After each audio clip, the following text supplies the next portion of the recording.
ये इमोशन है। राहुल गांधी जी वायनाड की दिल है और प्रियंका गांधी जी वायनाड की दिल की धड़कन है।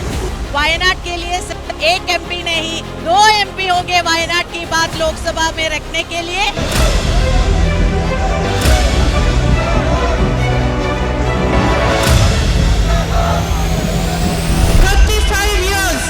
Since I have been campaigning for different elections, this is the first time that I am campaigning for your support for myself, and it is a very different feeling.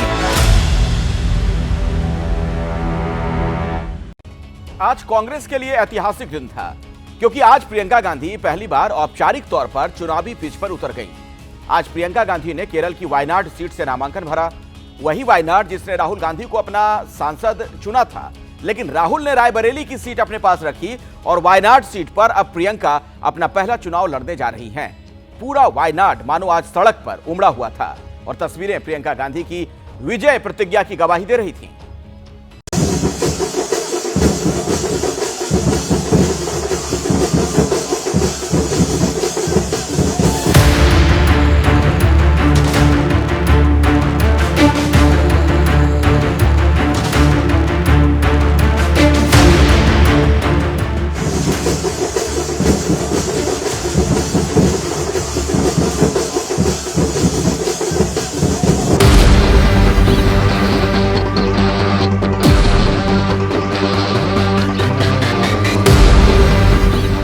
ये वो तस्वीर है जिसका कांग्रेस को दशकों से इंतजार था।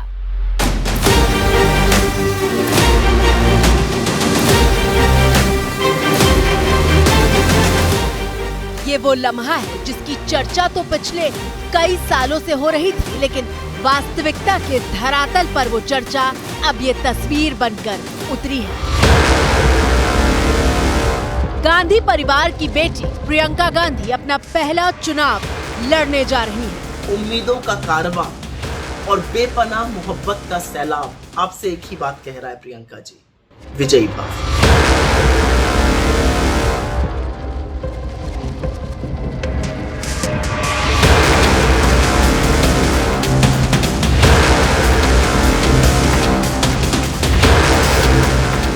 वायनाड की सड़कों पर प्रियंका गांधी रथ पर सवार होकर निकली थी और उनके साथ भाई राहुल गांधी, पति रॉबर्ट वाड्रा और बेटा रेहान भी मौजूद था।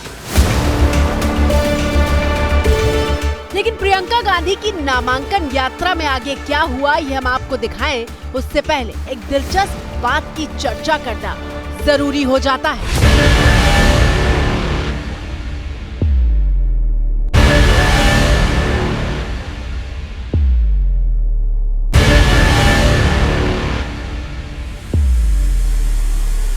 प्रियंका गांधी ने अपनी राजनीतिक यात्रा के आगाज के लिए बैंगनी रंग को चुना था।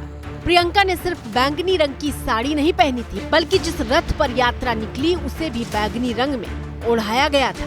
प्रियंका के नामांकन में जिन पोस्टरों को सड़क से लेकर हाथ तक में लहराया गया, उसका रंग भी बैंगनी था। अब सवाल ये है कि प्रियंका के नॉमिनेशन वाले दिन का इस बैंगनी रंग से क्या रिश्ता है? तो इस सवाल का जवाब अगली तस्वीर के तौर पर आपकी स्क्रीन पर मौजूद है। पहाड़ की ऊंची चोटियों पर खिले जिस फूल को आप देख रहे हैं, वो बेहद दुर्लभ फूल माना जाता है और ये फूल सिर्फ केरल में ही पाया जाता है।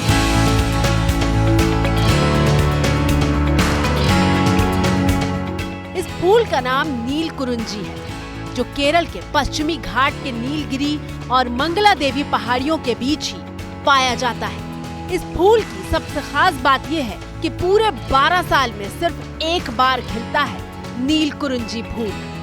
जुलाई से शुरू होकर अक्टूबर तक ये फूल खिलता है। इस पौधे को संरक्षित पौधे की सूची में रखा गया है। केरल में ये फूल कितना खास है उसे आप इस बात से समझिए कि इसे उखाड़ने पर 25,000 रुपए तक का जुर्माना और 3 साल तक की सजा हो सकती है।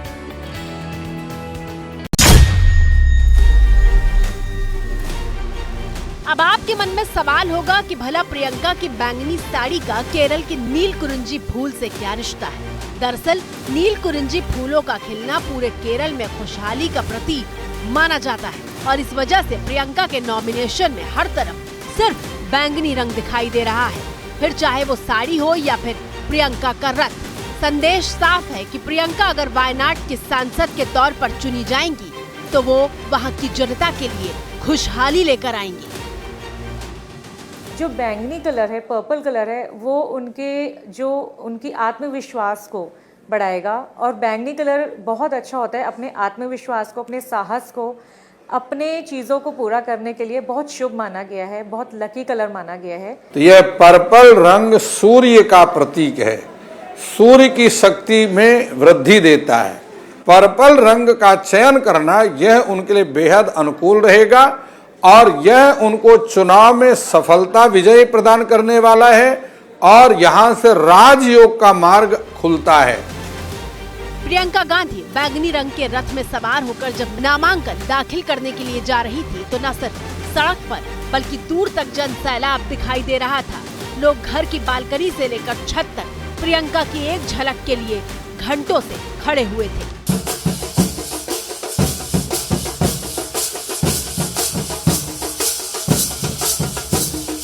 आप देख सकते हैं सड़क के दोनों तरफ बड़ी संख्या में कांग्रेस के कार्यकर्ता जमा हैं। शक्ति प्रदर्शनी ये लोगों का प्यार है, कोई ये ऑर्गेनाइज करके नहीं लाए, लोग खुद से आए।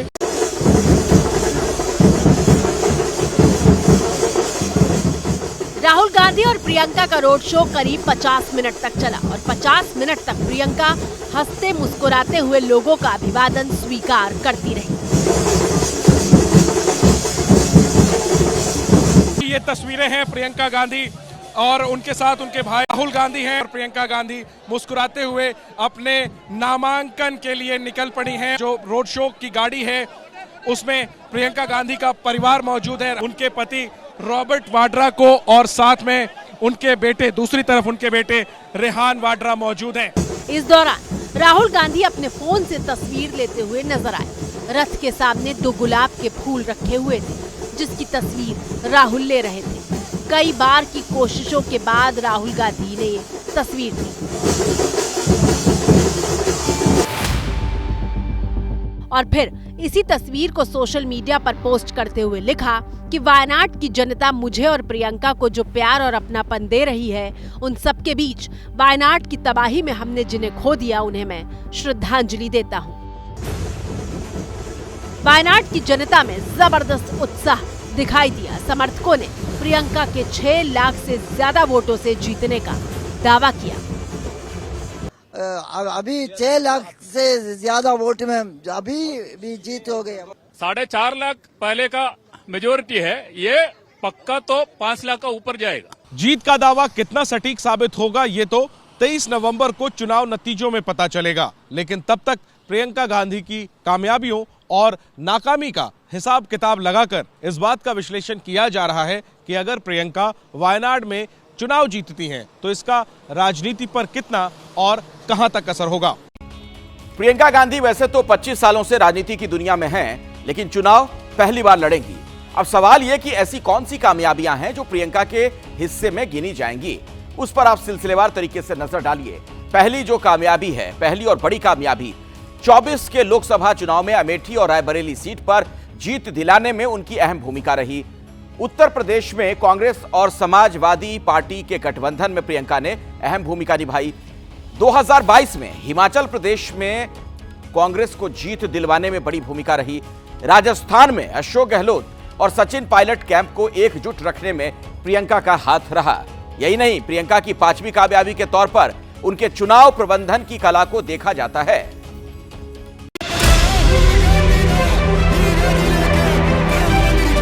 मंच सजा हुआ था। मंच पर गांधी परिवार और कांग्रेस के दिग्गज नेता मौजूद थे। सामने वायनाड की जनता मौजूद थी। लेकिन ये तस्वीर कांग्रेस के तमाम चुनावी कैंपेन की हर तस्वीर से अलग थी, क्योंकि चुनावी रैली प्रियंका के लिए थी और पहली बार प्रियंका गांधी अपने लिए जनता से वोट मांग रही थी। That it has been 35 years since I have been campaigning for different elections. This is the first time that I am campaigning for your support for myself, and it is a very different feeling. It is my honor to represent you if you give me a chance.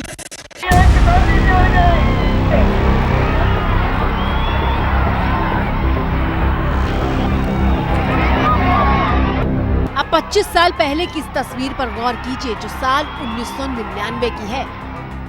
उस वक्त प्रियंका गांधी अपनी मां सोनिया गांधी के लिए vote मांग रही थी। ये कहने की जरूरत तो नहीं है कि मेरे परिवार ने कितना इस क्षेत्र के लिए किया है।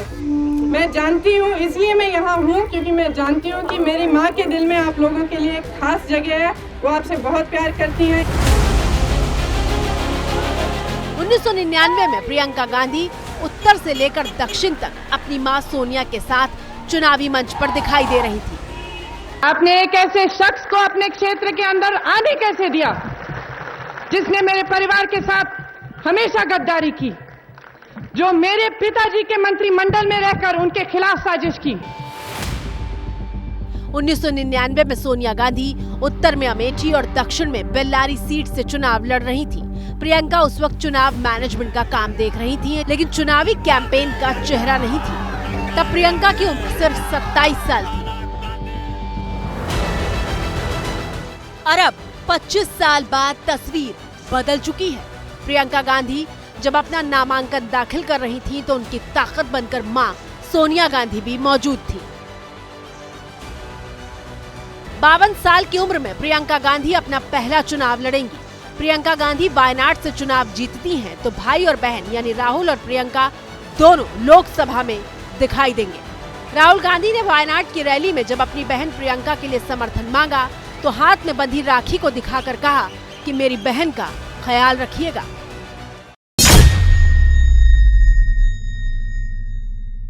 See, I have this Rakhi on my hand that she made, and this is a symbol of a brother's protection for his sister. That is why I ask the people of Wayanad, in fact, I request the people of Wayanad that look after my sister and protect my sister. Priyanka Gandhi के नामांकन के लिए कांग्रेस ने खास तैयारी कर रखी थी। नामांकन वाले दिन सुबह से कांग्रेस के तमाम बड़े नेताओं ने प्रियंका गांधी की खासियत से लेकर उनको शुभकामना देते हुए संदेश पोस्ट करने शुरू कर दिए थे। साहस है पहचान जिसकी, मुश्किलों से जो ना हारी है, शक्ति का स्वरूप है जो, वो प्रियंका गांधी हमारी है। उनके अंदर एक गजब की कुव्वत है किसी को अपना बना लेने की। वो जितनी साहसी हैं उतनी ही संवेदनशील भी हैं, बहुत परिश्रमी हैं और उससे ज्यादा बेफिक्र और जिंदा दिल हैं। वो जिद्दी भी बहुत है, जो ठान लेती है फिर वो करके ही मानती है। तमाम व्रत करती हैं, हर त्योहार को बड़े रौनक से मनाती हैं। हम खुशकिस्मत हैं कि एक और जिद्दी नेता हमें नेतृत्व देगा और हम सबके अंदर जिद भरेगा, वो ऐसी जिद जो इस देश की तकदीर बदलेगी। 13 नवंबर को वायनाड सीट पर उपचुनाव के लिए वोट डाले जाएंगे। प्रियंका गांधी के खिलाफ वायनाड लोकसभा सीट पर बीजेपी ने नव्या हरिदास को उम्मीदवार बनाया है। 39 साल की नव्या हरिदास, जो बीजेपी की पार्षद दल की नेता होने के साथ साथ बीजेपी महिला मोर्चा की राज्य महासचिव भी हैं। Compared to 2019, the election of 2024, as you said, our state president, Sri K. Surendran ji, has competed against Rahul Gandhi.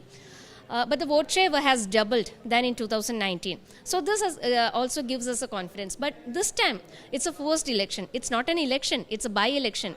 And this by-election is caused only because of Rahul Gandhi. So it's clear to the people of Wayanad that Rahul Gandhi has been setting this Wayanad as a secondary option. Because he was afraid, he was scared that he would lose the seat in Raebareli. Priyanka ने जो नामांकन दाखिल किया है उसमें उन्होंने अपने पास मौजूद संपत्ति का ब्यौरा पेश किया है, जिसके मुताबिक प्रियंका गांधी के पास 4 करोड़ 24 लाख की चल संपत्ति है। प्रियंका के पास सिर्फ 52,000 रुपए नकद है, जबकि 2 करोड़ 24 लाख रुपए का म्यूचुअल फंड है। बैंक खातों में करीब 3,60,000 रुपए हैं। पीपीएफ खाते में 17,38,000 रुपए जमा है। प्रियंका के पास एक होंडा CR-V कार है जो उनके पति ने गिफ्ट की है, जिसकी कीमत 8 लाख रुपए है। प्रियंका के पास 1 करोड़ 15 लाख का सोना और 29 लाख रुपए की चांदी है, जबकि 7 करोड़ 74 लाख की अचल संपत्ति है और प्रियंका पर 15 लाख रुपए का कर्ज भी है। कुल संपत्ति की बात करें तो प्रियंका के पास 11 करोड़ 90 लाख रुपए से ज्यादा की संपत्ति है, जबकि उनके पति रॉबर्ट वाड्रा की संपत्ति की बात करें तो उनके पास 37 करोड़ 91 लाख की चल संपत्ति है, जबकि 27 करोड़ 64 लाख की अचल संपत्ति है। रॉबर्ट वाड्रा पर 10 करोड़ रुपए का कर्ज है और अगर कुल संपत्ति की बात करें तो रॉबर्ट वाड्रा के पास 65 करोड़ 50 लाख रुपए के आसपास की दौलत है। पूरी कांग्रेस प्रियंका के चुनाव लड़ने को लेकर उत्साहित है, क्योंकि अब तक प्रियंका ने खुद को प्रचार और प्रबंधन तक ही सीमित रखा है। महज 5 साल पहले 2019 में यूपी की राजनीति के लिए प्रियंका गांधी की औपचारिक एंट्री हुई थी, जब उन्हें कांग्रेस का महासचिव बनाया गया था। 2020 में कांग्रेस ने प्रियंका गांधी को पूरे उत्तर प्रदेश की कमान सौंप दी ताकि वो 2022 विधानसभा चुनाव के लिए पार्टी को तैयार कर सके। 2022 में उत्तर प्रदेश में प्रियंका ही कांग्रेस का चेहरा थी और अपने चुनावी अभियान लड़की हूं लड़ सकती हूं से वो खूब चर्चा में भी रही थी। लड़की हूँ, लड़ सकती हूँ, लड़ सकती हूँ, लड़ सकती हूँ, मैं लड़की हूँ, लड़ सकती हूँ।